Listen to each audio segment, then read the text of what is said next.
think the bowl games are some of the first ones you think of. Does this match the expectations of what you had for yourself when you were being recruited? I would say it's just been a lifelong dream for me to play in the Rose Bowl. I mean, obviously growing up in Ohio, watching all the Rose Bowl games since I was born has been it's definitely been a surreal moment just being able to be here and enjoy these experiences.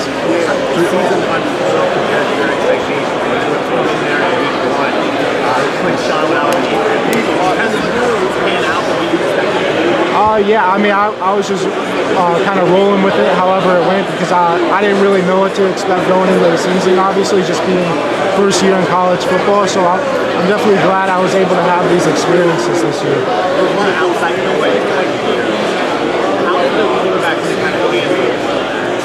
I mean, we all have each other's back. We're a really tight group, and we're all there supporting whoever's out on the field. And we were all out there supporting Sean 100%. And I'm just super glad he was able to have this type of year and able to give all of his advice to us. Do you guys hear any of that noise when it's out there? Because you know when you're a quarterback at this level, that's a high-profile thing, and people are going to talk. And maybe one person likes one guy, maybe one person likes the other guy. Do you hear any of that?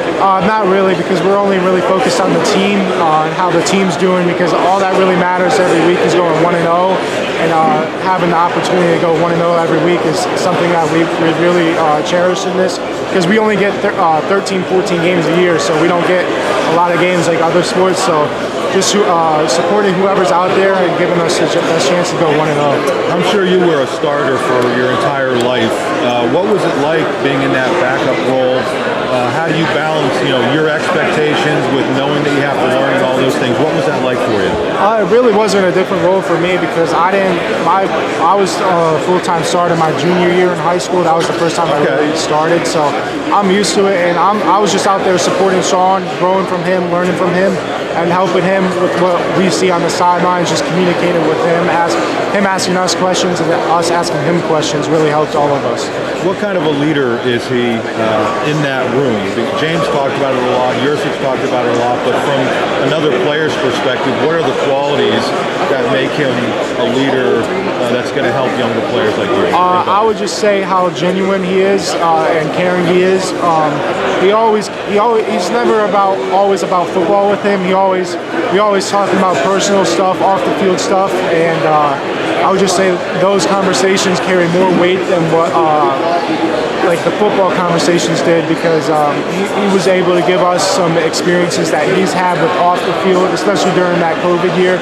Just the struggles he had to go through that year really benefited all of us. Just having somebody to talk to, not about football, but just life in general. And then from football standpoint, the conversations we had in depth, like throughout the whole offseason, were great for all of us developing. I'm sorry. What was the situation like against Purdue and then Michigan when you were forced into competitive games? How do you think you handled that, and how much better do you think you'll be moving forward because you had those opportunities? I feel like just like anything else, the more experience you gain, the more comfortable you're going to become acclimated in that.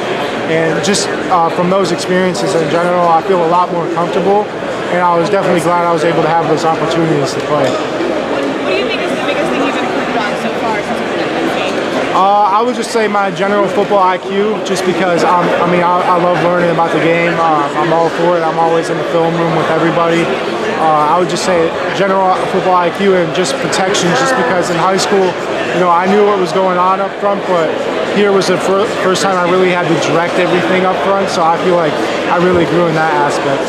And what are you looking to grow in out of the season? I would just say everything in general, just from a standpoint of nutrition and diet, just because that's always important, and that will put me in the best position, like to just be able to move around more fluently, and just learn as much as I can from this amazing coaching staff, because we have a lot of great coaches on staff and a lot of great players on staff. Just learning from the experiences of Sean, Jair Brown. I mean, he's helped me a ton too, just because it gives me a different perspective of what the defense sees with quarterbacks. And if I have to, if you see something with me that I'm doing that gives him tells, it really helps me, and he communicates that really well. What can you tell us about that guy over there? He's a great guy. I'm definitely glad I was able to come here and play for him. He's the same guy that recruited me, and he's very demanding, but I enjoy that just because he wants the best for us and he pushes us to be the best of our ability. And I'm definitely glad he's like that. And what was it like, the situation with CV? Sean said he was really, he loved the way that he reacted to that whole situation when you became a second teamer. How did you think he reacted? What sort of teammate was he? That sort of thing. CV was a great teammate. He was a great friend too. I mean, we were a super tight-knit quarterback room, and he helped me throughout the year too, and we helped each other. And I'm definitely going to miss CV, but I wish him the best of luck. He's going to do really well. And do you look at yourself as the guy going into next season, or how do you kind of view that? I'm not really looking too far into the future because we have a huge challenge ahead of us with Utah. They're a great team and a great opponent, and to play in a game like this, I don't want to look past it and miss it because I've dreamed of playing in the Rose Bowl and being a part of a team like this. And this, they didn't let you talk to the media all year. What has this been like for you to finally get in front of all these cameras for the first time? It's definitely cool, but I've never been in front of this many cameras, so it's definitely surreal. Thanks, Drew. Yep.